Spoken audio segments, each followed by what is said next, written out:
pasal 13. Angka 13 adalah angka apesnya dunia. Jadi saya iseng saja. Ini juga kita bicara di pasal 13 ini bicara tentang antikristus. Saya rasa untuk Anda bisa ingat, gampang. Antikristus banyak dibahas di pasal 13 Wahyu. Ya, kita akan baca sekarang. Ambil catatan, kita harus pelajari siapa yang menjadi musuh umat Tuhan.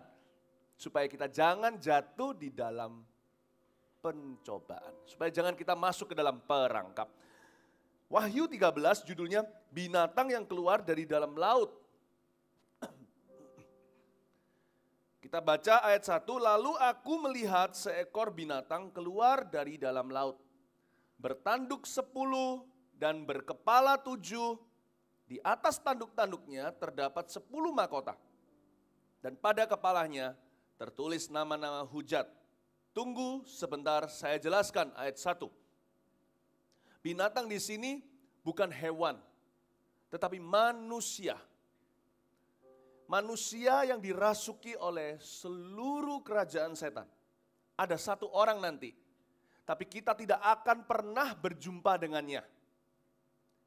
Kalau katakan pengangkatan terjadi hari ini, maka setelah pengangkatan itu barulah antikristus dinyatakan. Jadi kalau sampai ada di antara kita yang nanti tahu siapa antikristus itu di bumi, berarti orang itu ditinggal. Atau orang itu ketinggalan. Coba katakan dulu kanan kirinya, jangan ketinggalan ketika Tuhan angkat. Yang kita sekarang lihat dan rasakan adalah roh antikristus yang pelan-pelan mulai semakin kuat. Negara-negara yang anti sama firman Tuhan, negara-negara yang menawar yang namanya standar Alkitab, semakin hari semakin banyak. Dunia ini semakin jahat, kasih manusia semakin pudar, kejahatan silih berganti. Namun demikian, kita tidak akan berjumpa dengan sang antikristus karena kita pasti akan diangkat. Dan jikalau pengangkatan itu tidak terjadi dalam masa hidup kita, mungkin ada di sini yang hidupnya, mungkin di sini ada yang juga sudah lanjut usia gitu ya. Nggak tentu juga, saya yakin gitu loh, anak-anak kita mungkin akan mengalaminya karena dunia ini nggak bisa lebih jahat dari sekarang. Pengangkatan itu tidak akan lama lagi, meskipun tidak ada orang berani prediksi, tidak ada orang boleh prediksi. Siapa lebih pangkat dari Tuhan Yesus? Hayo, prediksi kapan Tuhan mau datang. Jangan sekali-kali coba. Tapi kok saya kan bisa saja menilai pohon ara. Saya tahu bahwa kedatangannya pasti tidak lama. Dunia tidak bisa jauh lebih jahat dari yang sekarang. Buktinya bahwa hari ini, saya belum cek berita, Palestina sudah dianggap, sudah disahkan oleh PBB sebagai negara merdeka, Israel semakin kecil lagi, semakin terhimpit. Israel semakin tidak punya boloh, Barack Obama malah justru membuat policy atau membuat kebijakan-kebijakan yang menyudutkan Israel. Firman Tuhan semakin digenapi saudara, bukan hanya di dalam Alkitab, apa kata Alkitab tentang zaman ini, mulai kita lihat sana-sini, penggenapan-penggenapannya. Ally atau sekutu Israel terbesar yaitu Amerika Serikat, sudah mengundurkan diri perlahan-lahan. Bapak Ibu, waktunya pasti tidak akan semakin lama, pasti semakin singkat, kita nggak tahu kapan. Setelah itu akan antikristus dinyatakan. Ya, nah apesnya dunia antikristus itu. Dan siapa antikristus itu? Pasal 13 ayat 1 berkata, dia binatang yang keluar dari dalam laut. Dia ini binatang yang keluar dari dalam laut, itu simbolnya, apa artinya? Artinya bahwa antikristus ini dominasinya internasional. Dia keluar dari dalam laut, bicara tentang antara samudera. Berarti orang ini, orang yang sangat-sangat internasional sekali nanti. Dia bertanduk 10, berkepala 7, menunjukkan dominasinya atas bangsa-bangsa. 7 tahun pemerintahannya, 3,5 tahun pertama naik daun. Antikristus akan memulai dengan kemenangan-kemenangan lokal. Dia mulai awal modalnya sudah besar. Dia sudah punya tanduk 10 dan kepala 7, bicara tentang bangsa-bangsa yang dia pengaruhi atau dia pimpin sendiri. Tanduknya 10 bukan? itu bicara tentang pengaruh. Kepala 7 itu bicara tentang dia mengepalai negara-negara ini. Ini di zamannya Yohanes yang menulis kitab Wahyu. Kalau setiap kali firman ini disampaikan, nubuatan ini diberitakan, maka mereka pikirannya langsung kepada kerajaan Romawi. Kerajaan Romawi juga sama. Kerajaan Romawi itu bertanduk 10, berkepala 7. Tapi sekarang kita tahu Itali bukan lagi adikuasa. Jadi ayat ini ada penggenapan di waktu masa hidup kita. Berbicara tentang pemerintahan yang anti sama Kristus. Kepalanya tertulis nama-nama hujat, berbicara tentang pemerintahan yang kebijakan-kebijakannya menganiaya umat Tuhan. Pemerintahan yang menjalankan keputusan-keputusan yang jahat di mata Tuhan. Karena itu disebut kepalanya penuh dengan hujat. Di zamannya Yohanes yang menulis kitab Wahyu, semua orang-orang anak-anak Tuhan langsung pikirannya adalah bangsa Romawi. Tahukah di zaman itu Kaisar Romawi menganiaya orang Kristen, membunuh banyak orang Kristen, ratusan ribu jikalau bukan jutaan. Tapi sekarang Itali bukan lagi ancaman. Ini bicara tentang nanti ketika kita sudah diangkat, akan ada satu figur pemimpin politik yang dominasinya bangsa-bangsa. Pikiran kita sekarang apa? Amerika. Amerika kan punya kuasa seperti itu. CIA-nya bisa mengobok-obok negara mana-mana. Ya kan?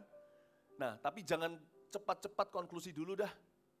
Ini soalnya nggak di zaman kita nanti kalau kita diangkat. Tapi yang pasti kita tahu bahwa orang ini mungkin berbicara banyak bahasa. Antikristus siapa tahu dia adalah ras Yahudi, saya spekulasi. Kenapa?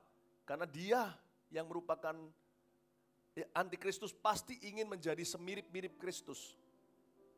Bisa jadi, orang ini pasti jenius sekali.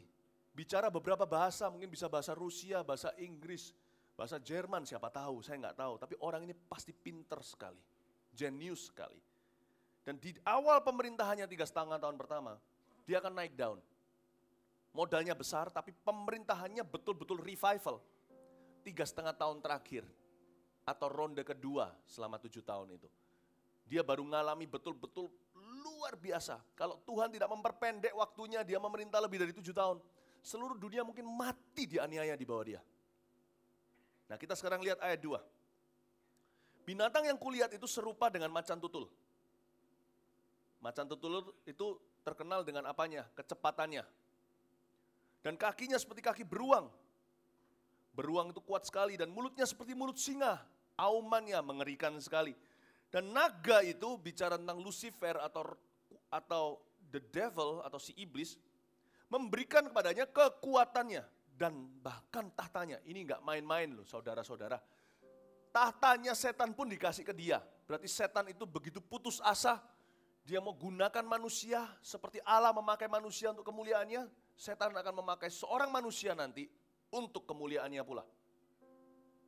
Tak pernah sepanjang sejarah sejak Adam dan Hawa, yang namanya iblis karena dia sudah tahu waktunya sudah begitu singkat, akan memberikan seluruh kuasanya kepada satu orang.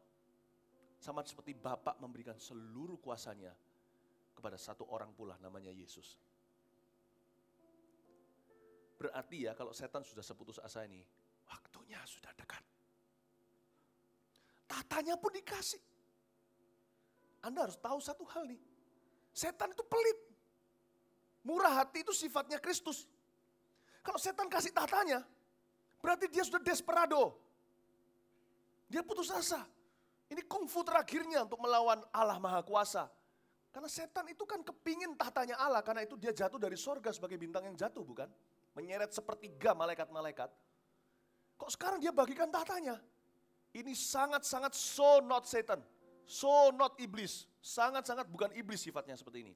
Kecuali dia putus asa sekali. Antikristus adalah manifestasi keputusasaan setan melawan Tuhan dan umatnya. Dia nggak bisa kalahkan sepanjang sejarah, akhirnya dia pertaruhkan seluruh kekuatannya ke satu orang. Setan itu pelit. Kalau Anda dengar cerita-cerita bagaimana orang mau kuasa, setan itu punya kuasa loh, jangan salah ngerti loh ya. Kita jangan pernah kita ceroboh mulut dan berkata, setan gini, setan gitu. Kita nggak usah takut. Tapi buat apa cari gara-gara? Oh, gue lebih berkuasa dari setan, masuk ke rumah berhantu. Mau buktikan sesuatu. Jangan deh. Usirlah setan kalau manusia ditawan. Nggak buat sok-sokan gitu loh. Bahkan yang namanya Mikael, panglima, jenderal perang bala tentara malaikat Allah, ketika bertengkar sama setan karena mayat Musa, perjanjian baru mengatakan dia tidak menghujat sembarangan. Dia berkata, Tuhan menghardikmu. Dia pakai kuasa otoritas Tuhan Yesus Kristus. Setan itu punya kuasa. Yes, Anda mau pesugihan, cari dia. Anda tidak akan disuruh perpuluhan, Anda tidak akan disuruh jaga hati, ataupun tidak boleh cinta uang. Gampang, tapi ada harganya. Nanti anak Anda salah satu idiot. Ada harganya, pernikahan Anda cerai. Ada harganya. Tiba-tiba Anda menjadi orang yang sangat bernafsu. Anda harus selingkuh. Ada harganya, setan itu nggak pernah kasih free, bebas biaya. Anda tahu nggak orang-orang pintar, orang-orang kuat, yang punya ilmu-ilmu, perdukunan segala. Mereka membeli harga mahal loh, setan itu nggak gampang-gampang, jangankan tatanya, kasih kuasanya aja dia nggak mau. Anda harus nggak mandi 1 tahun. Ada tuh macam-macam okultisme itu ceritanya. Anda harus simpan benda-benda sakti. Anda harus kasih minum benda-benda itu, padahal itu benda bisa minum darah. Saya pernah lihat, benda seperti pedang begitu bisa terbang sendiri, saya pernah lihat. Ada kuasa. Dia malaikat sih, dia punya kuasa, cuman kuasanya takluk di bawah kuasa Tuhan. Dan Allah tidak ambil seluruh kuasa setan saat ini. Karena manusia belum teruji. Tapi bagi orang yang percaya pada Tuhan dan berseru kepadanya, kuasa setan dibatasi. Nggak bisa mencobai kita melebihi kekuatan kita. Jadi alias Tuhan izinkan seorang petarung melawan kita supaya jadi sparring partner kita. Supaya anak-anak Tuhan ototnya penuh. Supaya imannya murni. Makanya Tuhan izinkan setan menggocok kita kadang-kadang. Tuhan tidak pernah bermaksud untuk mencelakakanmu. Rencananya selalu satu, damai sejahtera, penuh pengharapan. Tapi Anda harus tahu loh, setan itu punya kuasa. Dan dia itu pelit banget, kita harus tahu sifatnya. Satu orang mau punya ilmu kekebalan. Kekebalan mungkin bagi orang yang suka bertengkar, bagi pengusaha itu gak relevan. Sewa ajudan aja gak usah kebal ya kan. Bagi pengusaha apa? Aku mau kaya. Bisa lah, Anda mau apa minta sama setan kadang-kadang dikasih kok. Setan pun menawarkan Yesus kok, tunduk sama aku sekali doang. Aku kasih kuasa politis, kuasa politik, kuasa ekonomi. Aku kasih dunia ini, lihat dunia itu. Tuhan dibawa ke bubungan tinggi, ke sebuah tempat yang menjulang. Disuruh lihat ke bawah, dan disuruh lihat dunia. Setan memberinya sebuah penglihatan, nih ambil, kamu cuma tunduk sekali sama aku. Karena setan tahu, Yesus itu adalah ikan besar buat dia. Berapa orang di sini minta sama setan, setan bahkan gak mau menemuimu. Setan bahkan gak mau menemuimu. Karena bagi dia, Anda bukan bisnis yang bisa menguntungkan. Tapi beberapa orang, setan mau pertaruhkan. Itu pun selalu ada harganya bukan? Suruh cari kembang tertentu di gunung mana, susah sekali. Suruh jalan 7 langkah ke depan, 10 ke belakang, angkat gentong, naik 2 tingkat. Dikerjain. Hanya Yesus yang berkata, cuma-cuma kamu menerima, cuma-cuma berikan. Jadi saya itu agak gumun sedikit nih, setan kasih dia tatanya, wow. Pertama-tama saya bilang, apa motifnya? Kedua saya bilang, who is this man anyway? Siapa orang ini? Wow, sepanjang sejarah setan gak pernah segenerous itu. Sebenarnya pernah sih. 2000 tahun lalu, setan tawarkan lebih daripada yang dia berikan ke antikristus. Dia tawarkan ke Kristus. Waktu mencobai. Kamu tunduk sama aku sekali, hai anak Allah. Ini loh, pai sekali sama aku, pai sekali. Tak kasih semua ini. Ayo, aku beri tahtaku. Tapi kalau Yesus mengikuti kehendak setan, Yesus tidak bisa jadi juru selamat manusia. Jadi setan itu pinter sekali, licik luar biasa. Dia pandai negosiasi, dia pinter lihat orang. Kalau setan memberikan seluruh tahtanya kepada setelah dia dikecewakan sama Kristus, Kristus menolak mentah-mentah tawarannya. 2000 tahun kemudian, entah kapan, sebentar lagi pastinya, tak lama lagi, dia akan menawarkan dan memberikan semua tahta kerajaannya ke satu manusia,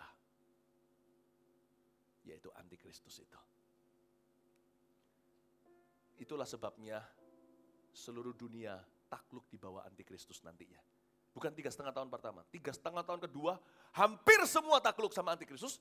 Tapi karena Tuhan mempersingkat waktu pemerintahannya, jadi dia tidak sampai merajalela sampai seluruh dunia beneran sungguhan. Kalau andai kata Antikristus dikasih waktu 7 tahun lagi, mungkin betul-betul dunia ini gak punya harapan apa-apa lagi. Tuhan itu baik. Kepada orang jahat pun Tuhan itu baik. Anda harus tahu di zaman Antikristus, orang baik semakin sedikit. 3,5 tahun terakhir Antikristus, hampir semua jahat atau kalau tidak semuanya jahat. Semua yang baik sudah diambil semua. Yang baik, yang kelahiran baru di zaman Antikristus 3,5 tahun pertama dibunuh semua. Anda sekarang ini mau terima Tuhan Anda mau tetap sama Tuhan tuh hanya harus tahan godaan. Nanti Anda harus bayar dengan nyawa. Kalau sampai Anda tertinggal, Anda harus bayar dengan nyawa. Darah Yesus gak cukup. Darah Yesus cukup menyelamatkanmu ke sorga, tapi untuk engkau tetap pertahankan dan setia kepada kesaksianmu, di zaman kita sebelum Antikristus, cukup ketaatan. Di zaman setelah seseorang ditinggal oleh pengangkatan, masuk ke dalam masa Antikristus, ketaatan tidak cukup saudara. Anda harus bayar dengan nyawa, harus dengan kematian.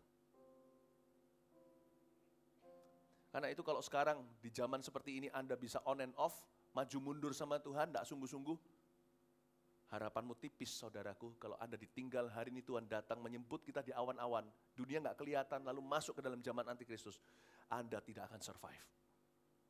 Di depan moncong sebuah senjata, atau persis berada di ujung sebuah tombak atau golok atau pedang, Anda pasti menyangkal Tuhan Yesus.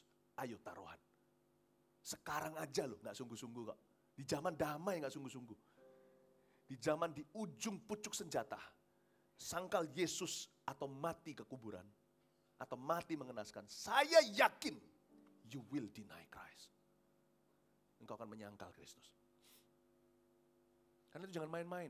Ada waktu, Tuhan belum datang, mari kita saling memukuli satu sama lain, berpesta pora seperti hamba yang jahat, tuannya tidak pulang. Mereka berfoya-foya. Justru di zaman damai, kita bisa KKR kemarin di tempat umum. Kita ini gak dianiaya secara fisik. Siapa datang ke sini hari ini diancam mati? Ayo siapa? Gak ada kan? Kalau kita sekarang di zaman damai gini gak sungguh-sungguh, slim is your chance. Tipis. Tipis sekali kesempatanmu, kemungkinanmu untuk bisa survive jika engkau ditinggalkan. Coba bisa paham ini ya aplikasinya buat kita. Kita sekarang melihat ayat yang ketiga. Maka tampaklah kepadaku satu dari kepala-kepalanya seperti kena luka yang membahayakan hidupnya. Tetapi luka yang membahayakan hidupnya itu sembuh. Seluruh dunia heran, lalu mengikuti binatang itu. Dan mereka menyembah naga itu, Lucifer maksudnya, karena ia memberikan kekuasaan kepada binatang itu. Dan mereka menyembah binatang itu sambil berkata, siapakah yang sama seperti binatang ini? Dan siapakah yang dapat berperang melawan dia? Perhatikan ayat 3. Ayat 3 menceritakan bagaimana sang Antikristus dari awal memang sudah berkuasa, salah satu kepala dunia, kepala negara yang sangat dikagumi dan disegani, tapi dia belum sampai semua orang takluk sama dia. Karena orang pastilah ya fanatik sama bangsa negaranya sendiri atau rasnya. Atau sama benderanya. Tapi ada sesuatu terjadi. Salah satu daripada kepalanya kena luka. Inilah cerita Antikristus bukan hanya naik daun jadi orang berkuasa, tapi dia betul-betul mendominasi seluruh dunia atau mengontrol, mengendalikan seluruh bumi di bawah kakinya. Ketika ada sebuah kejadian yang mencengangkan, dunia ini kan suka superhero loh. Nanti itu saya nggak ngerti ya, sesungguhnya apa persisnya terjadi hanya Tuhan yang tahu dan saya tidak akan ada di sini untuk menyaksikannya. Salah satu daripada negara yang dia kepalai mengalami masalah yang sangat berat. Contohnya seperti hari ini kita lihat gak keluar dari masalah ekonomi Yunani, Greece. Pakar-pakar semua yang pinter lulusan Harvard segalanya gak bisa rumus. Tahukah hari ini yang paling dipermalukan di dunia ini orang pintar. Bukan orang pintar maksudnya, bukan dukun, orang pintar. Semua rumus ekonomi gagal. Ayo, pernahkah Anda pikir, yang pertama kali dikecewakan ketika ini dan itu, siapa sangka dalam abad ini aja, raksasa-raksasa finance berjatuhan. Itu raksasa finance yang duduk di sana, itu semuanya orang-orang yang apa namanya kalau GPA itu apa? 4 itu apa? Kalau di sekolah apa? IP-nya ya. Apa bahasanya sini? IP ya. IP-nya 4 semua itu. Itu lulusan universitas yang paling ternama di seluruh dunia. Di bawah tangan mereka hancur semalam. Hari ini orang-orang yang merasa dirinya berhikmat akan tertangkap dalam kebodohan. Saudara tahu nggak? Ada banyak masalah ekonomi tidak keluar. Saya sempat tanya dengan satu orang pengusaha yang sangat sukses di Tiongkok beberapa waktu yang lalu. Saya tanya, apa yang pemerintahmu akan lakukan dengan semua stock market yang hancur ini, itu, dan sebagainya? Dia bilang, nothing they can do. Bukankah semua orang pintar di sana? Kungfu, segala macam kungfu dimunculkan. Yen diturunkan. Bagaimana dengan bangsa sendiri? Semua ahli ekonomi, saudara saya beritahu, jangan percaya sama ahli ekonomi, percaya dengan doa. Nanti kan Tuhan kasih hikmat. Nanti Tuhan akan kasih hikmat orang tertentu, bisa memutarbalikkan keterpurukan ekonomi. Bapak, Ibu, Saudara, tapi anehnya di zaman antikristus, dia bisa memutarbalikkan masalah itu dengan begitu cepat, sehingga membuat seluruh dunia tercengang. Wow, orang ini magic show. Mungkin bukan cerita ekonomi seperti Yunani, mungkin juga bisa jadi masalah sosial seperti Syria, perang. Sehingga sekarang refugee atau orang-orang perahunya kemana-mana, ke Eropa khususnya. Mungkin juga masalah bahkan hutang Amerika Serikat yang menggunung sedunia. Dunia ini semuanya bubbling menuju ke sebuah kehancuran total, ekonomi, politik, keamanan, sosial, everything. Dunia ini menuju kehancuran. No. Dunia ini menuju ke bawahnya kakinya antikristus. Nah, saya ngomong gini bukan berarti mari kita semua jual semua currency atau semua mata uang kita, asing maupun mata uang sendiri. Mari kita semua tinggal di atap rumah berpakaian putih menunggu kedatangan Tuhan, tidak usah bekerja. Enggak loh ya. Mari kita jangan shopping, jangan ikut sistem dunia. Setiap hari berada di dalam hadirat Tuhan. Saya enggak berkata kita tidak menjadi orang yang tidak mendarat. Tapi saya mau beritahu, dunia ini hopeless, saudara. Anda kalau sekarang disuruh mengelola harta, mengelola karir segalanya itu, lakukan itu dengan tujuan yang lebih tinggi. Sambil Anda menyelam minum air, sambil Anda bekerja, pastikan Anda tidak bekerja hanya demi uang. Pastikan ada suatu tujuan yang lebih mulia dari itu. Sebab dunia dan seluruh isinya ini sedang lenyap. The world and its desires are passing away, kata Alkitab. Bapak, Ibu, Saudara, suatu hari nanti, salah satu negara yang dikepalai oleh antikristus itu terluka berat. Bisa jadi masalah terorisme. Ternyata dengan Saddam Hussein dijatuhkan oleh George W. Bush, selesai enggak masalah Irak? Tidak. Afghanistan, selesai enggak? Enggak. Karena masalahnya bukan masalah militer. Karena masalahnya masalah benci. Dan dunia ini menolak cinta. Anda pergi ke sana membawa berita pengampunan, Anda dibilang sebagai antek Amerika. Anda bicara ke Amerika, bicara tentang pengampunan, ya sudahlah. Mereka memenggal orang-orang kita. Tapi mari kita ampuni mereka, kita injili mereka. Orang Amerika bilang Anda pro-teroris. Dunia ini gak ada solusinya. Karena masalah benci gak bisa diselesaikan dengan senapan. Gak bisa. Dan nanti pada zaman itu ada satu orang, dia bukan pakai cara Tuhan. Dia pakai tangan besi, semua orang kagum dengan dia dan dia akan hancurkan semua di tangannya. Dan hanya ada satu diktator utama, antikristus namanya. Dunia ini hanya bisa diselesaikan oleh Kristus atau diselesaikan sementara oleh antikristus. Dibutuhkan seorang diktator dunia untuk mempersatukan antara satu ras dengan ras yang lain. Untuk mempersatukan antara satu ras yang membenci dengan yang lain, dua-dua takut di bawah kakinya. Seperti zaman emperor-emperor atau seperti zaman baginda-baginda zaman dulu. Yang Assyria, Asyur contohnya, di bawahnya itu berbagai macam ras. Semua bersatu, perangnya jadi satu. Bukan karena mereka saling mencintai, karena mereka takut di satu orang. Itulah sebabnya antikristus nanti berdiri sebagai pemimpin berkarisma. Dia mempersatukan keretakan-keretakan sosial yang gak bisa dipersatukan sebelumnya. Membuat seluruh dunia tercengang, padahal dunia gak ngerti ini. Semua itu sudah diceritakan di Alkitab. Dunia gak ngerti ini. Dunia kira dia superhero. Mereka akan jatuh ke dalam jebakannya antikristus. Jadi supaya saya jelaskan pada Anda, suatu hari dunia itu seperti apa? Akan muncul satu solusi. Anda lihat ya, sampai kapanpun juga, Presiden Amerika manapun juga, kecuali dia antikristusnya, tidak akan bisa menyelesaikan masalah Palestina. Roadmap ini, roadmap itu, yang paling bagus dulu itu Presiden Bill Clinton. Dia membuat mereka yang namanya Arafat dengan siapa waktu itu Perdana Menteri Israel itu bisa berjabat tangan. Tapi ya sebentar aja, lalu marah-marah lagi, gencatan senjata, lalu rudal tembak lagi. Nggak akan selesai nggak? Masalah ekonomi dunia nggak akan selesai. Masalah ras, sosial, perpecahan, perang etnis tak akan selesai. Kecuali nanti antikristus bangkit dan berkata, hey you, aku bunuh kamu, tunduk semua di sini, jadi satu. Jangan perang sendiri-sendiri. Lakukan perangku. Nah, mereka baru nurut. Dan dunia ini, karena memang dunia ini nggak bisa membedakan tangan kanan dengan tangan kiri.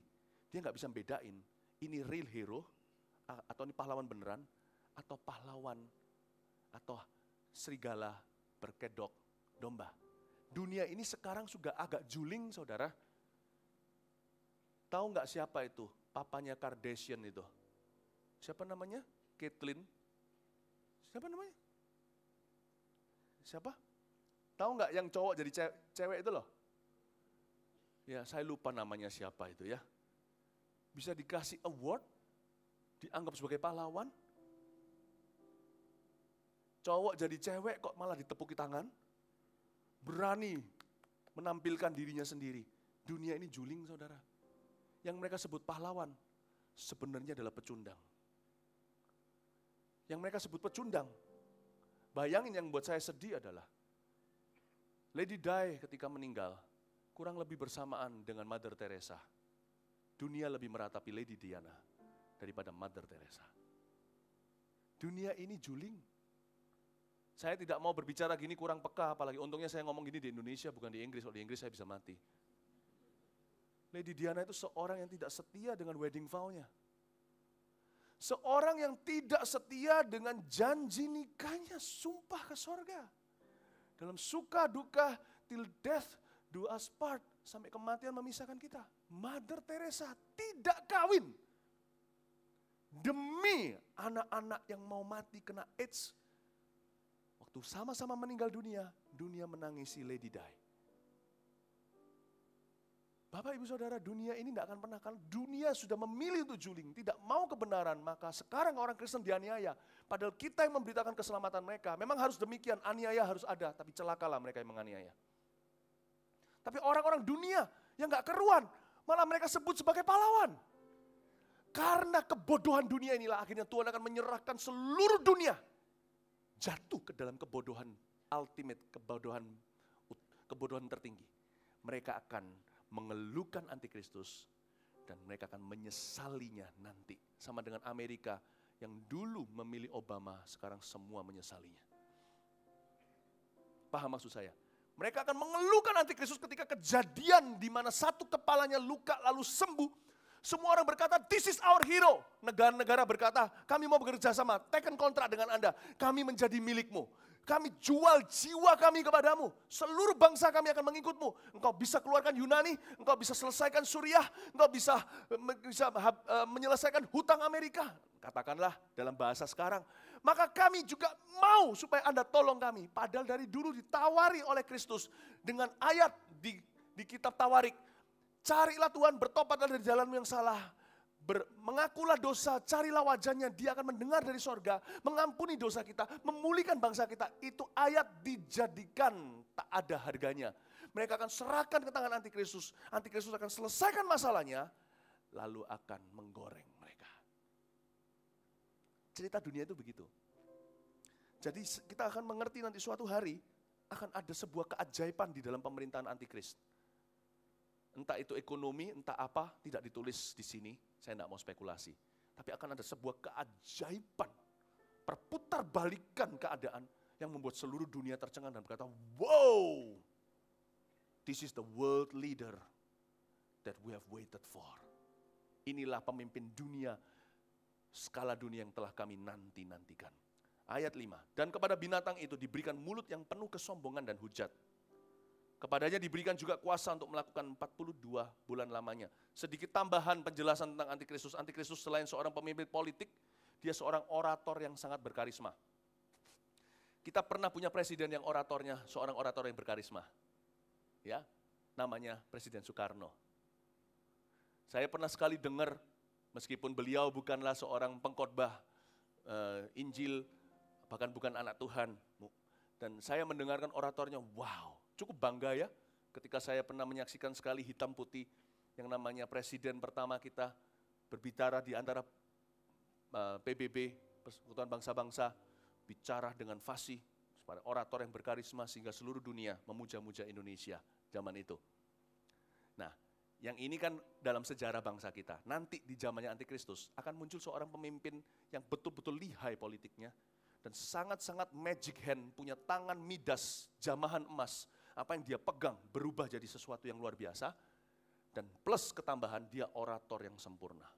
Dia kalau berbicara dengan lantang semua orang dengarkan. Wow, ini tambahan fitur pada seorang antikristus. Ayat 6, lalu ia membuka mulutnya untuk menghujat Allah, menghujat namanya dan kemah kediamannya, dan semua mereka yang diam di sorga. Dan ia diperkenankan untuk berperang melawan orang-orang kudus, dan untuk mengalahkan mereka. Dan kepadanya diberikan kuasa atas setiap suku, lihat perhatikan, diberi kuasa atas setiap suku loh, umat dan bahasa dan bangsa. Seluruh suku, umat, bahasa, bangsa akan mengagumi orang ini. Figur ini akan sangat dielukan seluruh dunia. Karena dia memang pernah membuktikan satu kepala negara yang dikepalainya berbalik dari keterpurukan. Semua orang kepingin bekerja sama di bawah dia atau kepingin mengikuti jejaknya. Dia menjadi the hero, the superhero for the world pada saat itu nanti. Ini luar biasa. Tapi coba perhatikan di sini. Dia diberikan kuasa ayat 7 untuk mengalahkan orang-orang kudus. Di zaman itu dia diberi kuasa untuk mengambil nyawa. Jadi ini bukan berarti mengalahkan orang-orang kudus iman mereka. Bukan untuk melukai mereka secara rohani, namun secara fisik. Orang-orang kudus yang dimaksud di ayat 7 itu adalah yang 3,5 tahun pertama pemerintahannya masih ada yang bertobat. Mereka harus mati. Jadi kita akan melihat akan terjadi pesta pora luar biasa bagi dunia, akan terjadi martir yang tak pernah terjadi sebelum di dalam sejarah manusia. Tidak pernah sebanyak itu martir seperti di zaman Antikristus. Dia akan semakin menggila di belahan kedua 7 tahun, 3,5 tahun kedua. Dia akan bunuh bukan hanya para martir anak-anak Tuhan, dia akan bunuh rival-rivalnya. Ada banyak cerita di dalam dunia ini. Kalau Anda suka sejarah, Anda bisa pelajari cerita Hitler. Hitler itu ketika pertama kali menjabat, seluruh orang gak bisa berkarisma seperti itu di Jerman ya. Ceritanya Hitler itu luar biasa loh. Dia itu sudah kalah loh. Dia itu sudah dipenjara loh. Dia itu kalah, dia bisa berbalik. Dan entah gimana dia punya ideologi diikuti semua orang. Fasis. Ideologi radikalnya diikuti semua orang. Dan semua orang besar, kecil, tua, muda, perempuan, laki-laki, semuanya berkata, Heil Hitler. Seperti semua di bawah spell, seperti semua di bawah hipnotisnya dia. Tapi setelah mengikuti Hitler sekian lama, bahkan jenderal-jenderalnya beberapa pun, ada beberapa yang menyesal. Saya pelajari sejarah, kok gini ya, salah aku nih. Aku ini ngikut orang yang salah ini, tapi telat. Yang menyesal satu-satu dibunuhi sama dia. Negaranya dari pertama kali mengeluhkan dia, inilah orang yang akan bisa membangkitkan kebanggaan kami, orang-orang Jerman. Setelah Perang Dunia Pertama kami dilucuti. Akhirnya dia bisa membangkitkan kebanggaan nasional kita. Ujungnya orang-orang yang mengeluhkan dia, putra-putra mereka harus melakukan perangnya Hitler dan dibantai kayak binatang. Mati di tengah-tengah dinginnya Soviet, membusuk di lubang-lubang karena cuaca dan karena penyakit, sampar segala. Bapak Ibu Saudara, itu akan dicerita, itu akan diulang lagi. Dunia ini gak pernah belajar. Mereka akan semua taruhan dan semuanya berada di sisi Antikristus lalu menyesal. Ketika menyesal di 3,5 tahun kedua, mereka lihat warna aslinya sudah terlambat sudah. Bisa nangkep ini ya. Ini adalah figur yang luar biasa. Sepanjang sejarah kita melihat figur-figur yang bangkitnya tidak masuk akal. Mao Zedong contohnya. Itu sebenarnya udah kalah. Di dalam dia march atau dia berbaris, kaum komunis pada waktu itu banyak yang mati. Bukan karena perang. Bukan karena perang. Melawan seorang jenderal yang akhirnya pindah ke Formosa. Ya kan? Chiang Kai-shek namanya.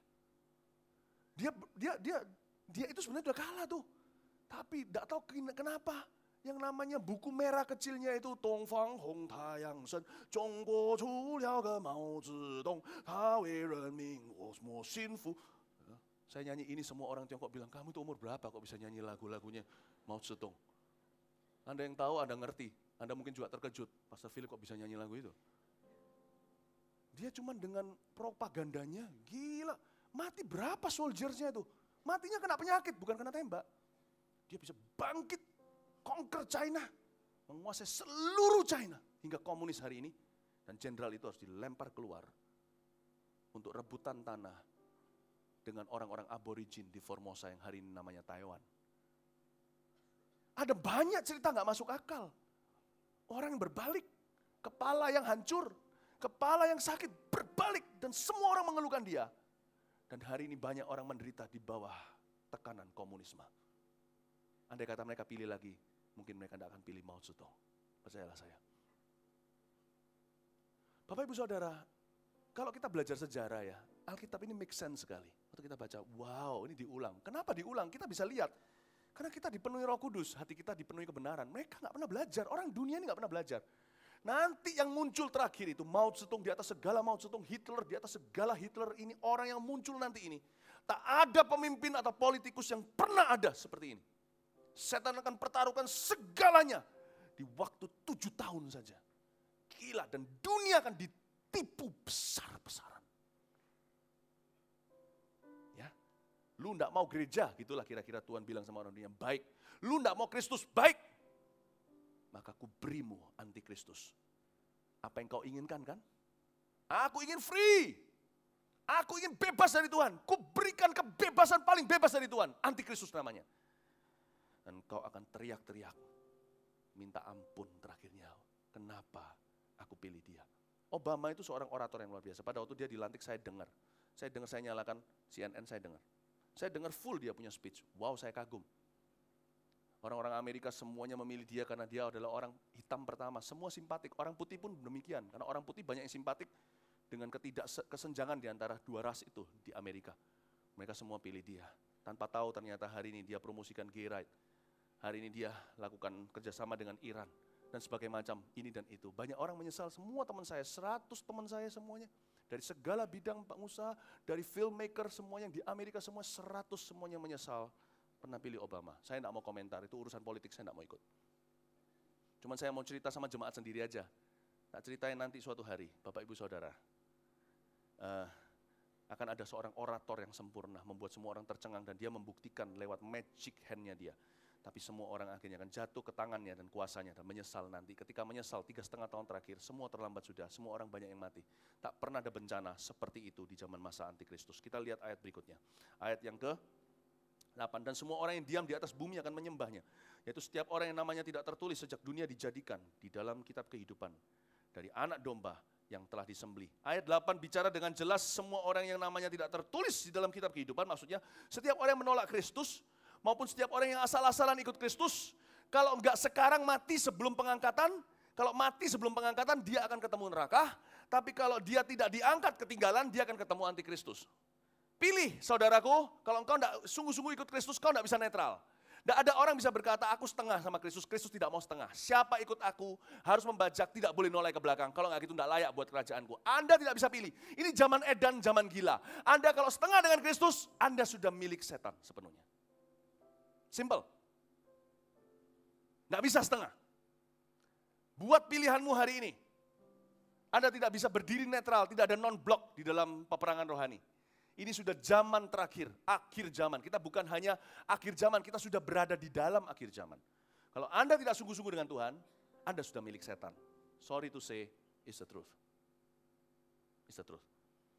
Dan Tuhan berkata secara jelas ini, setiap orang yang namanya nggak tertulis dalam kitab kehidupan, Dan semua orang yang di atas muka bumi akan menyembahnya. Artinya kalau kita namanya tidak tertulis di dalam kitab kehidupan, kalau kita mati, kita sudah tahu kita berakhir di mana. Kalau kita asal-asalan ikut Tuhan, atau kalau kita menolak Kristus hari ini, kita tahu kita akan berakhir di mana kalau mati. Tapi kalau kita nggak mati, ditinggal sama pengangkatan, semua orang akan jatuh ke dalam tangan sang antikristus. If you don't want Christ, you will belong to the Antichrist. If you reject Christ, God will surrender you to the Antichrist. Allah akan menyerahkanmu kepada sang antikristus kalau engkau tidak hari ini memilih Kristus. Ayat 9, barang siapa bertelinga, hendaklah ia mendengar. Bapak Ibu Saudara, izinkan saya mengatakan, kalau di sini ada orang-orang yang hari ini ikut Kristus, tapi cuma mulutnya doang. Maaf ya, saya bukan mau kasar, saya mau bicara terus terang. Waktunya sudah singkat, saya nggak bisa basa-basi. Bukan hanya waktunya akhir zaman sudah singkat, waktu khotbah saya juga sudah singkat. Kalau ada di sini yang masih selingkuh, dan terus selingkuh, udah deh, lepas. Lebih baik kau lepas selingkuhanmu, daripada dengan selingkuhanmu kau akan dilempar ke api neraka kalau engkau mati sekarang. Kalau engkau tidak mati, pasti engkau akan membayar untuk dosamu di zaman berikutnya. Lepasin selingkuh. Di sini yang masih ada orang yang tidak jujur dengan sesamanya, melakukan kejahatan dan sebagainya. Saudara bereskan ya. Jangan jadikan ini semua informasi. Saya jelaskan semua ini supaya Anda punya pengetahuan firman, tapi ujungnya tetap aplikasi, saudara. Please, jadi orang Kristen yang benar. Saya seringkali lihat orang Kristen yang kelakuannya nggak karuan di luar sana itu saya jadi malu. Malu sama orang-orang dunia yang sekarang itu berkata orang Kristen kok kelakuannya begitu. Please yang benar. Hai Sakyus, kembalikan apa yang milik orang lain. Hai wanita yang berzina, jangan berzina lagi. Hai engkau yang punya 5 suami, kata Yesus di sumur Samaria. Dan sekarang yang ada denganmu pun cowok itu bukan suamimu. Kok bisa ya? Ada orang tetap bisa ke gereja. Padahal dia sekarang setiap bulan meninggalkan keluarganya. Untuk selingkuh, untuk pergi dengan selingkuhannya. Kok bisa? Anda kok bisa tega datang ke Mawar Sharon? Kalau Anda datang sini tobat. Anda gagal, Anda silakan gagal. Jangan jadikan kami gereja yang gagal. Gereja Mawar Sharon bukan tempat kita menyimpan orang-orang berdosa. Kita mengasihi orang berdosa untuk membuat mereka ke jalan yang benar. Anda tidak bisa bersembunyi di sini. Di sini orang ketemu Tuhan. Lepasin tuh selingkuhan itu. Kembali ke suamimu.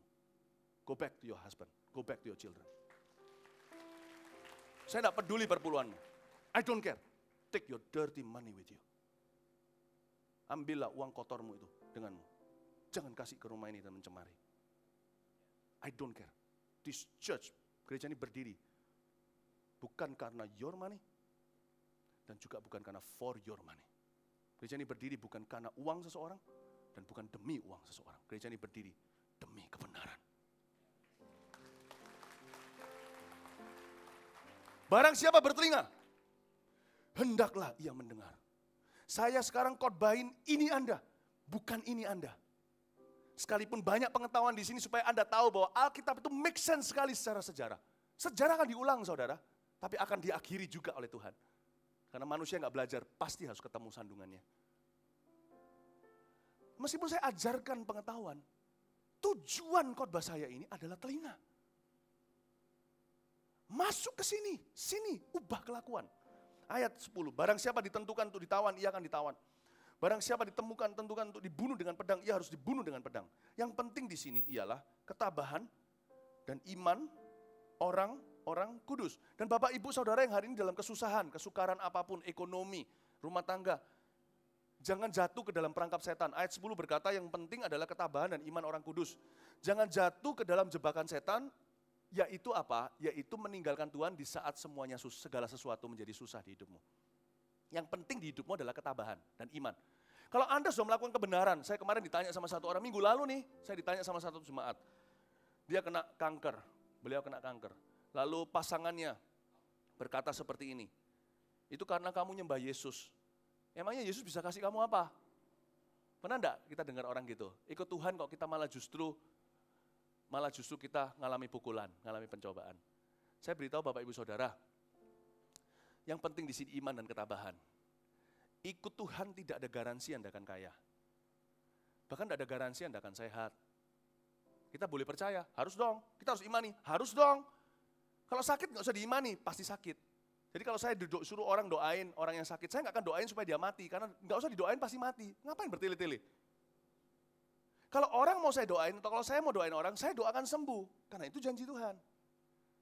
Tetapi jangan pernah kita memanipulasi Roh Kudus dan berkata kau harus. Kalau enggak, karena kita ini posisinya berhutang, kita harus tahu diri dong. Tuhan enggak utang sama kita yang utang.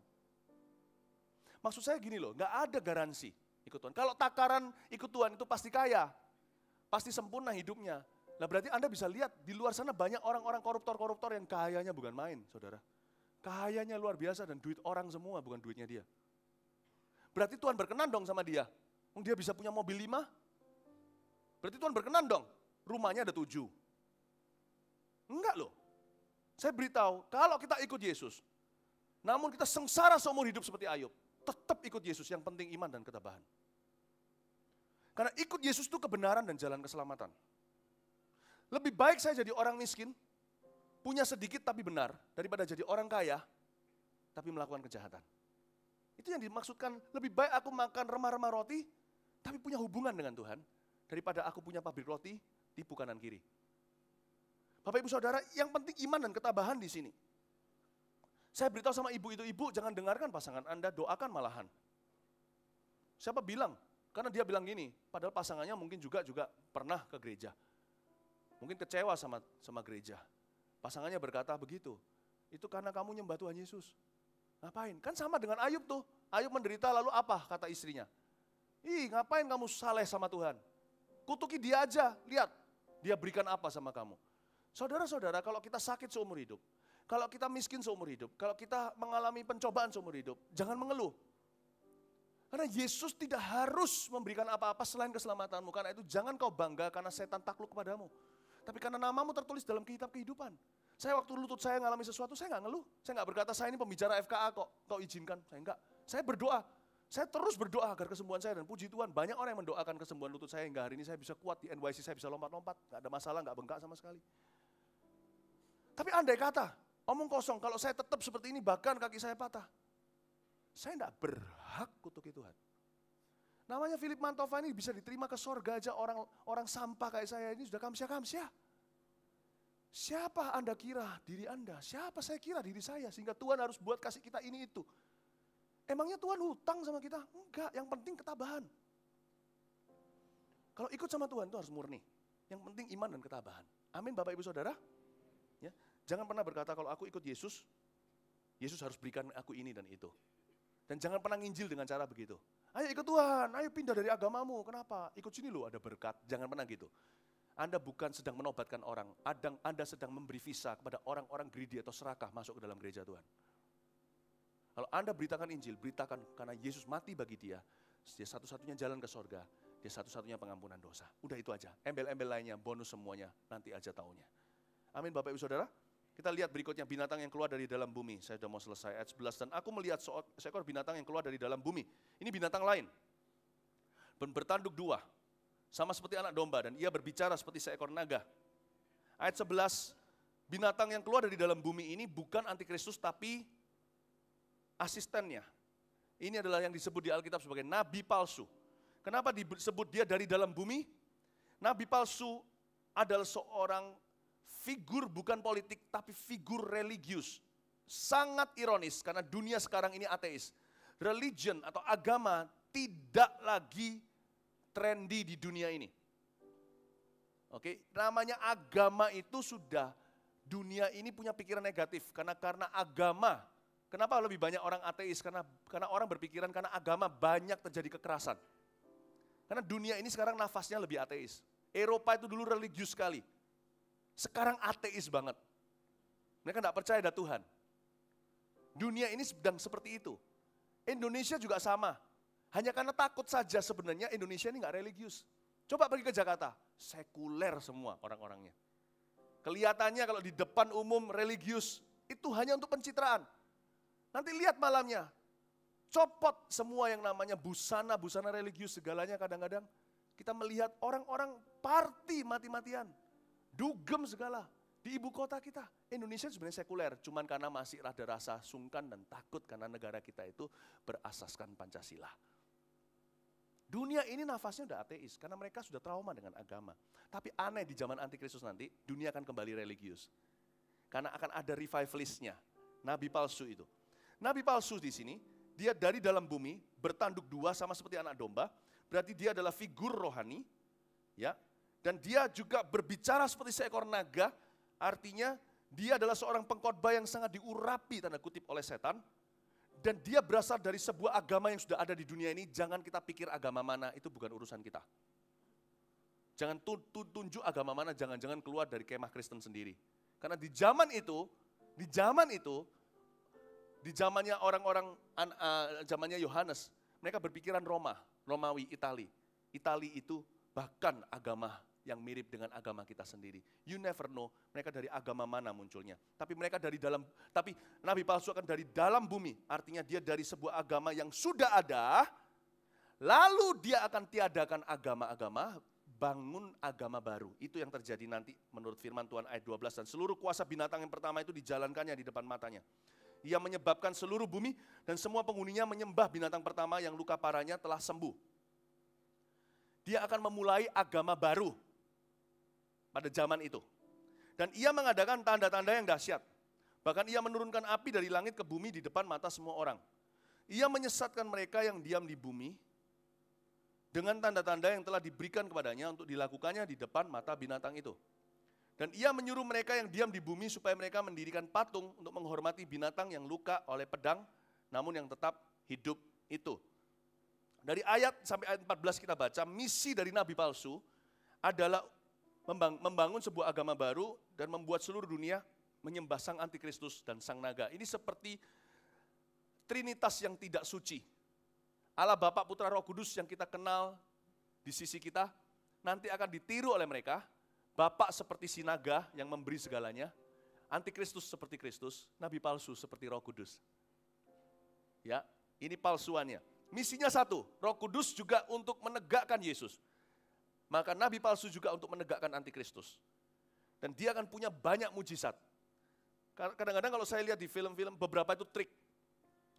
Tapi contohnya ada film-film mungkin anak-anak muda tahu, Chris Angel, Mind Freak. Saya pernah lihat nih, iseng-iseng teman saya tunjukkan, dia yang jalan di atas air itu loh. Dan semua orang yang ada di sana itu kan namanya street magic. Mereka lihat kok nggak ada di bawahnya dia itu, nggak ada tali, nggak ada apa. Lalu ada sekali lagi, dia buat orang ditepuk begini, ada yang melayang. Saya melihat itu, wow, memang mind freak atau membuat pikiran kita, wow. Dunia yang ateis, pelan-pelan mulai ditaburi dengan magic-magic seperti itu. Mereka disiapkan, dan ternyata orang respon loh, meskipun ateis, itu semuanya di jalanan Amerika, di Las Vegas, di mana. Orang-orang respon, wow, semua mengagumi, dia punya pengikut banyak, coba lihat Twitternya. Semua ada pengikutnya. Nah, itu cuma sedikit kecil-kecilan. Nanti di zamannya nabi palsu, dia melakukan banyak mujizat. Dan itu akan mencengangkan. Seperti yang saya katakan tadi, setan memang punya kuasa. Jangan pernah Anda berkata loh, orang pintar di luar sana itu enggak ada kuasanya. Ada orang yang memang cuma asal ngecap, mau santet segalanya. Ada orang yang bisa beneran. Cuma enggak mempan sama anak Tuhan. Tahukah Anda waktu kita NYC malam pertama itu, di luar sana yang ada pagernya, dari wire, dari kawat itu, ada sekelompok orang, saya diberitahu sama Asher, mereka lemparkan mantra ke kita di malam pertama. Ada orang yang punya kuasa beneran. Ada orang yang punya kuasa beneran. Saya pernah didengar seorang teman saya cerita, dia pergi ke satu tempat dengan orang yang punya ilmu. Pergi berburu di hutan. Lalu mereka semua kepingin rokok nih, kepingin rokok. Jadi bilangin, topimu taruh sini, kamu pingin rokok apa? Marlboro, kamu apa? Jarum, kamu apa? Jizamsu. Oke, sip. Topinya mana? Topinya. Topinya taruh sini, dibuka, semua rokok ada di sana. Itu bukan trik. Dia punya kuasa beneran. Waktu saya kecil juga pernah kok, keluarga kami belum anak Tuhan, didatangi sama satu orang, bapak-bapak, lalu ting tong bel. Dia ngomong apa enggak tahu, pembantu kami yang muncul di sana, ketika masuk, uang disorotkan, berapa bendel ratusan ribu, ripe semua. Itu yang disebut dia kirim tuyul atau apa. Tapi sekarang, silakan bel pintu kami, kalau enggak dimarahin sama satpam. Enggak akan terjadi apa-apa. Karena kami sudah di bawah bungkusan darah Yesus. Punya kuasa. Saya enggak tahu itu yang kayak David Blaine apa gitu, itu mereka punya kuasa beneran atau trik-trikan, saya nggak ngerti. Tapi zaman itu nanti beneran. Dan sehingga dunia ateis mulai berpikir, mungkinkah ada kuasa gaib beneran? Dan ini akan serangannya luar biasa. Jadi saya mau beritahu kepada Anda, cara untuk kita menguji mujizat gimana. Mujizat yang dari Tuhan, perhatikan, selalu mengarahkan mata orang kepada Kristus dan selalu konsisten dengan firman Tuhan. Semua mujizat yang diadakan, meskipun ada kuasanya, ingat loh ya, setan itu dulu malaikat, jadi dia punya kuasa. Tapi dia tidak maha kuasa. Kalau ada orang performa kuasa, tetapi ujungnya bukan mengarahkan mata orang kepada Tuhan, tapi membuat orang kebingungan, jangan ikuti. Saya seorang yang beroperasi di dalam urapan kuasa. Festival Kuasa Allah tanggal 24-25 nanti di Bali juga. Tapi semua mujizat yang diadakan, sekalipun tidak semua di Alkitab, tetapi semua mengarahkan mata kepada Tuhan. Dan harus konsisten sama firman Allah. Semua mujizat yang tidak konsisten dengan firman Allah, kalau ada suatu hari kantor Anda diketok pintunya, satu orang masuk dan menunjukkan kuasa dan berkata, tetap kok Yesus juga bisa dalam nama Yesus, tapi kalau Anda tahu sumbernya salah, jangan ikuti. Jangan ikuti. Amin Bapak Ibu Saudara. Kita lanjutkan, saya sudah mau selesai. Ayat 15, dan kepada, munculkan di sini aja, Yohanes 21 ayat 25, munculin di sini sebentar. Saya mau tunjukkan pada Anda, tidak semua mujizat ada tertulis di Alkitab, jadi Anda harus menguji segala sesuatu. Masih banyak hal-hal lain lagi yang diperbuat oleh Yesus. Tetapi jikalau semuanya itu harus dituliskan satu persatu, maka agaknya dunia ini nggak dapat memuat semua kitab yang harus ditulis itu. Saya pernah ditanya sama orang, kenapa orang yang kamu doakan, Anda doakan rebah? Saya berkata, tanya sendiri sama Tuhan. Tanya sendiri. Ada yang berkata, nggak ada di dalam firman Tuhan. Sebenarnya kalau saya mau lihat di Alkitab, ada Saul mengalami. Raja Saul maupun Rasul Paulus mengalami itu. Saya tidak bisa jelaskan satu persatu. Bukan berarti rebah selalu dari Tuhan. Nggak tentu. Saya pernah lihat orang dihipnotis kok sekaligus. Saya pernah lihat, itu bukan dari Tuhan. Ujungnya pengosongan soalnya, bukan firman Tuhan yang diberitakan. Pertama kali orang rebah di dalam pelayanan saya, itu ketika saya mendoakan waktu di Vancouver, Kanada. Saya cuma berkata, Tuhan Yesus tolong dia. Saya juga nggak tahu, orangnya berdiri di depan saya, burak rebah. Saya tidak suruh dia jatuh, saya tidak jegal dia. Tapi Tuhan tidak pernah memberi kalajengking kalau kita minta roti, bukan? Yang saya beritakan firman Tuhan, saya doakan kebutuhannya, dia rebah di jamaah Roh Kudus. Tapi yang saya tahu, pohon dikenal dari buahnya. Apakah konsisten dengan firman Tuhan? Tidak semuanya ditulis di Alkitab. Kalau ditulis semuanya, nggak ada kitab yang selesai menulis semua yang dilakukan Yesus. Tapi saya lihat konsistennya di mana. Dia bangun, dia dulunya pornografi dibuang semua. Itu nggak mungkin kalau bukan Roh Kudus. Dia yang benci papa mamanya, dia berbaikan dengan papa mamanya. Dia dulu orang yang pelajarannya nggak keruan, sekarang studi beneran. Saya lihat buah itu dari pohonnya. Pohon dari buahnya. Saya jadi tahu, cara menguji mujizat itu begitu. Apakah mengarahkan mata ke Tuhan enggak dari awal? Apakah konsisten dengan firman Tuhan? Hati-hati dengan mujizat palsu. Mujizat palsu itu bisa jadi bukan trik, tapi sungguhan. Tapi itu, setan juga bisa sembuhkan enggak? Dia enggak bisa sembuhkan. Perhatikan saya, kalau Anda, mungkin siapa tahu, Anda pakai alternatif. Kalau Anda tahu enggak, setan itu enggak bisa sembuhkan. Karena hanya bilur Yesus yang sembuhkan. Jadi kalau ada orang yang sakit terus bisa sembuh, itu bukan, itu dipindah ke anakmu sakitnya. Kutuknya diturunin. Ada orang yang sepertinya minta ke orang kuat disembuhkan bisa, dikasih minum apa lalu sembuh. Kelihatannya sembuh sini, nanti munculnya di sana. Kok bisa setan pindahkan? Nah itu produknya kok. Sakit itu kan produknya dia. Dia kalau nggak pindahkan ke anak Anda, suami Anda, keturunan Anda, cucu Anda, dia pindahkan hanya Yesus yang bisa sembuhkan tuntas. Amin Bapak Ibu Saudara. Kita lihat sekarang, dan kepadanya diberi kuasa untuk memberikan nyawa kepada patung binatang itu, ayat 15, sehingga patung binatang itu berbicara juga. Dan bertindak begitu rupa sehingga semua orang yang tidak menyembah patung binatang itu dibunuh. Jadi akan terjadi banyak pembunuhan di zaman masa Antikristus 3,5 tahun terakhir. Yang dibunuh bukan hanya martir, karena lebih sedikit lagi anak Tuhan, yang dibunuh juga rival-rivalnya dia. Orang-orang yang tidak menerima otoritasnya mulai dibunuh, seperti Stalin membunuh begitu ribuan banyak figur-figur pemimpin di Rusia pada zaman itu. Hanya karena dia seorang paranoid, dia kira orang ini mau menjatuhkan dia, dibunuh semuanya. Menteri-menterinya dibunuhi sama dia. Bapak Ibu Saudara, nanti zamannya Antikristus dia akan menggila. 3,5 tahun pertama dia alim, domba. 3,5 tahun kedua baru kelihatan warna aslinya, ternyata dia serigala dan semua orang akan kecewa. Dan ia menyebabkan sehingga kepada semua orang kecil atau besar, kaya dan miskin, mereka atau hamba, merdeka atau hamba diberi tanda pada tangan kanannya atau pada dahinya. Dan tidak seorang pun yang dapat membeli atau menjual selain daripada mereka yang memakai tanda itu, yaitu nama binatang itu atau bilangan namanya. Yang penting di sini ialah hikmat, katakan yang penting adalah hikmat. Barang siapa yang bijaksana, baiklah yang menghitung bilangan binatang itu, karena bilangan itu adalah bilangan seorang manusia, dan bilangannya ialah 666. Ini yang disebut dengan 666. Kitab Wahyu seringkali diasosiasikan dengan angka 666. Mungkin saya bisa beri penjelasan sederhana. Kenapa 666? Kenapa angka itu diizinkan Tuhan dipasang oleh Dia? Ada orang berkata suatu hari akan ditaruh di sini, di dahi. Alkitab yang mengatakan di dahi sama di sini. Jangan takut, nggak akan terjadi di zaman kita, oke? Nggak akan takut, nggak usah takut. Terjadi di zaman kita nggak akan terjadi itu. Pada tahun 97 saya pergi ke Hong Kong. Di depan saya di MTR, itu ada seorang ibu. Saya terkejut melihat. Karena saya tahu di Hong Kong, yang namanya hewan, anjing itu sudah dikasih, lain dengan di Indonesia lebih canggih di sana, sudah dikasih barcode-nya itu di situ, di telinganya. Jadi cuma sudah tahu. Dan saya tidak pernah, di depan saya seorang ibu biasa, tangan tidak pakai jam, dia pakai baju kutungan, waktu itu panas, lalu dia di depan saya kaget, ini beneran atau enggak? Karena saya lihat sendiri, itu dia pakai tangannya gini, tit.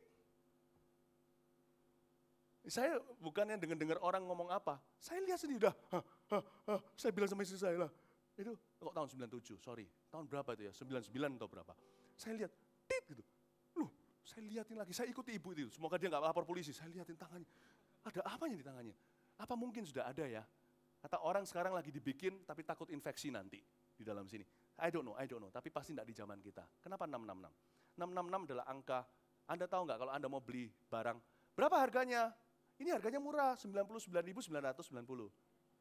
999. Jadi Anda tidak pernah kerasa itu 100.000 gitu loh. 666 itu juga sama, angka 7 itu sempurna, hanya Allah yang bisa pakai nama itu. Kayak di zamannya Emperor China dulu, hanya raja yang bisa pakai warna kuning maupun ungu. 666, orang yang mau setengah mati mau jadi kayak Tuhan, nggak pernah jadi. 99.999, nggak pernah jadi 100.000, nggak pernah penuh. Setan tak akan pernah. Pernahkah Anda seperti itu? Anda makan nggak sampai kenyang? Anda ke belakang nggak sampai puas? Kok gitu ya ilustrasinya?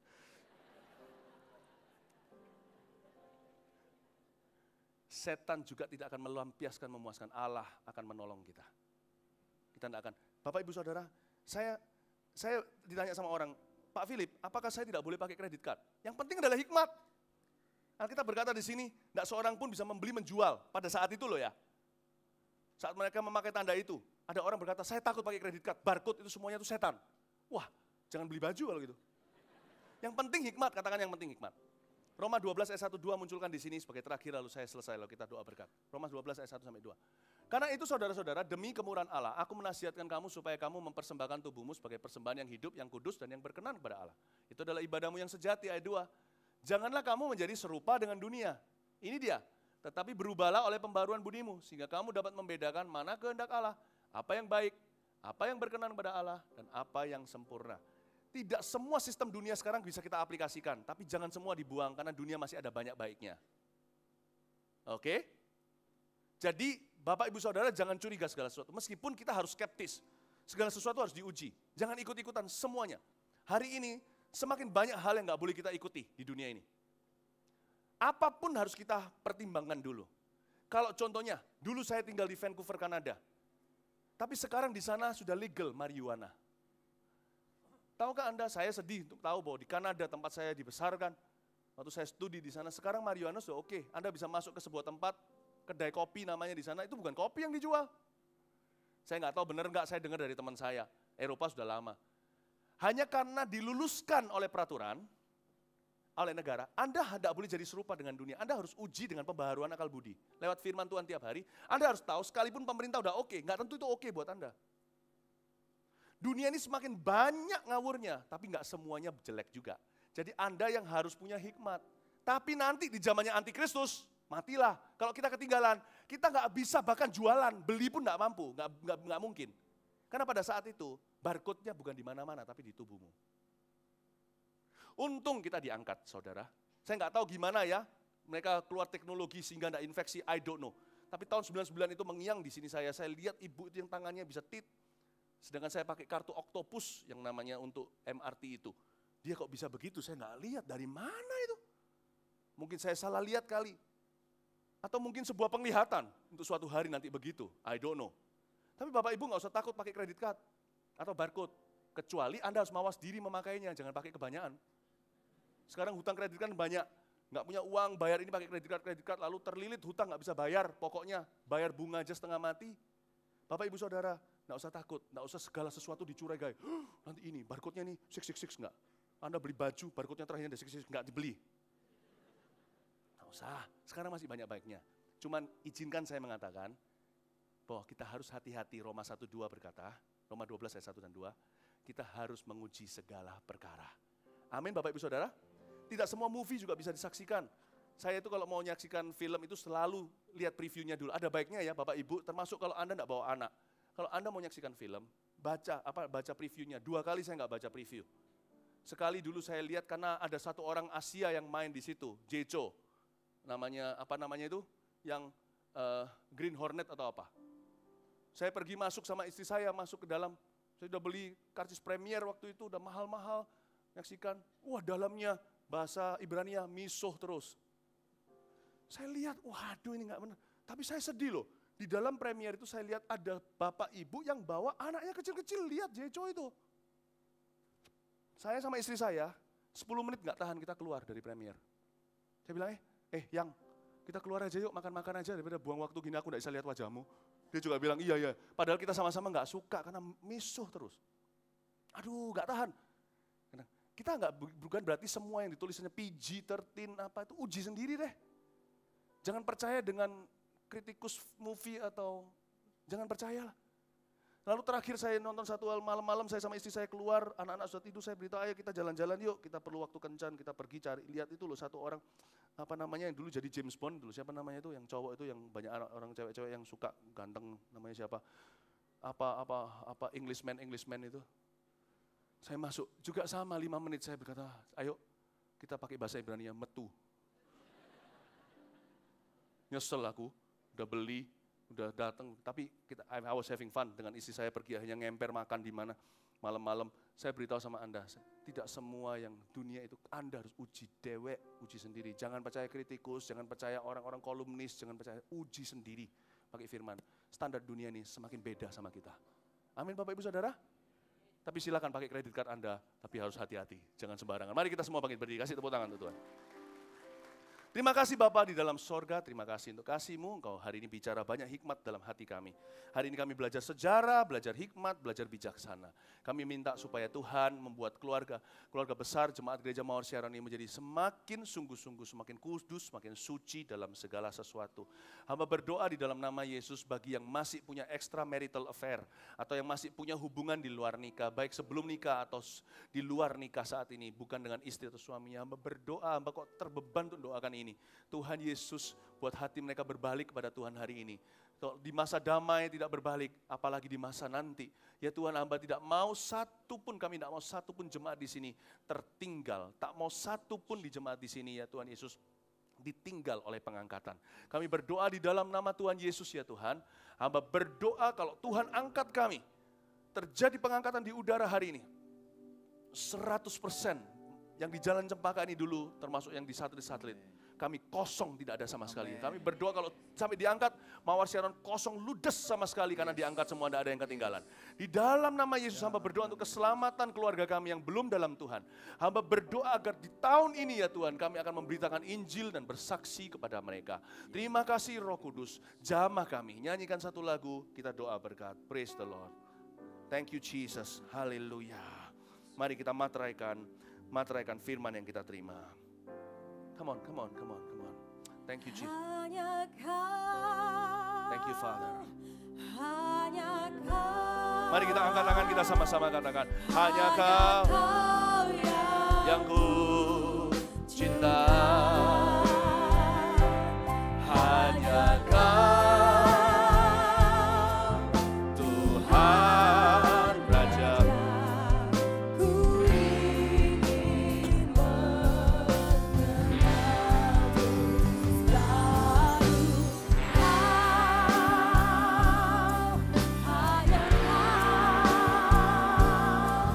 Hanya Kau yang ku sembah.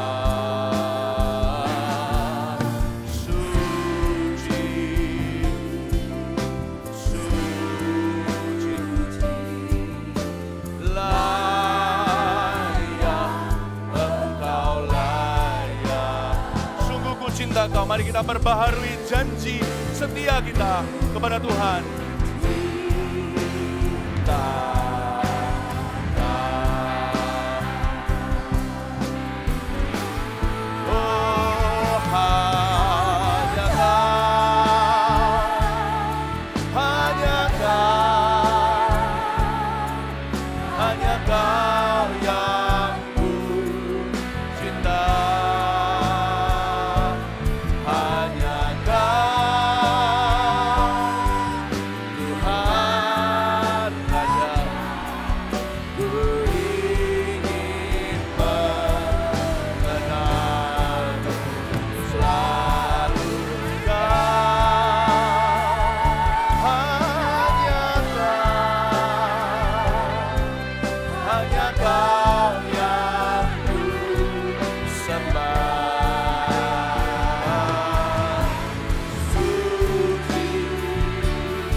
Terimalah berkat dari Allah Bapa, kasih karunia dari Tuhan Yesus, pengurapan penyertaan dari Roh Kudus.